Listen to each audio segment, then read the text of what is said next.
Imagine living a life where every day could be your last, where danger lurks around every corner, and yet, you keep going. This is the story of El Perico.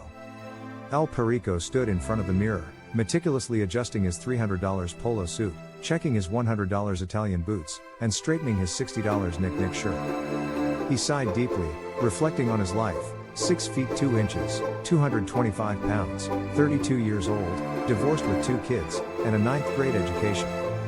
El Perico was a professional informer, a latter-day bounty hunter, working for the DEA, but he despised the term snitch. He was no ordinary informer, he was the best, earning $5,000 per bust and making $25,000 a year, even counseling congressmen and senators on drug enforcement.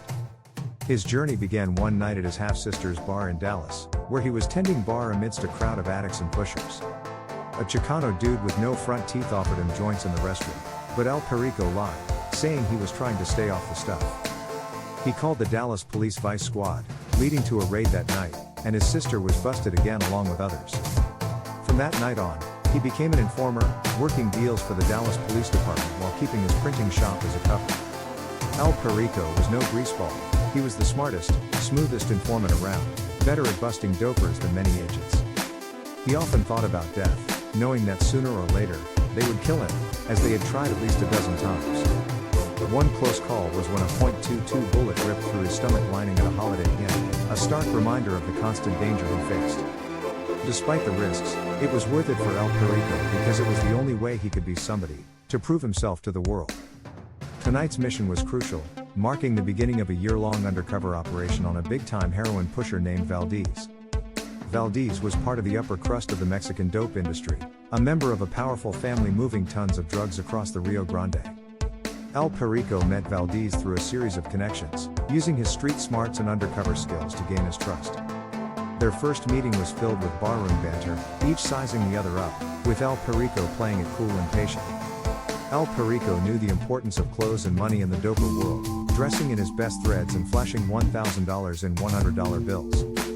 Valdez eventually invited El Perico to a party, a test of trust and friendship, where he met the Valdez family, including the godfather, Antonio.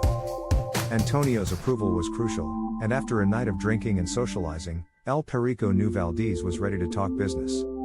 Valdez proposed a deal for a couple of pounds of heroin, but he wanted front money, a common hedge against rip-off artists and the man. El Perico played it cool, refusing to front money and suggesting a flash instead, a compromise that eventually led to a deal. Months passed with no word from Valdez, but then, out of the blue, Valdez called, ready to proceed with the transaction. El Perico and the agents set up a meeting at a shopping center, where they exchanged money and dope, sealing the deal. The agents tested the heroin, confirming its high quality, and planned to arrest Valdez in Dallas, a safer and more controlled environment. The final bust went smoothly, with Valdez and his goons arrested, but the look of fiery anger in Valdez's eyes haunted El Perico. 2 months later, El Perico received a call from another doper, leading to a meeting at a tool shed, where he was ambushed and shot. He survived, barely, spending months in the hospital, contemplating whether it was time to quit this dangerous life. El Perico dreamed of opening a drug rehabilitation center, a way to continue fighting dope without risking his life. But the allure of being the best informant was strong, and when another doper called with a new deal, he couldn't resist. In a quiet, calm voice, El Perico asked, "When?" ready to dive back into the dangerous world of undercover work. Stay tuned for more gripping stories of courage and danger. Remember, sometimes the greatest battles are fought in the shadows.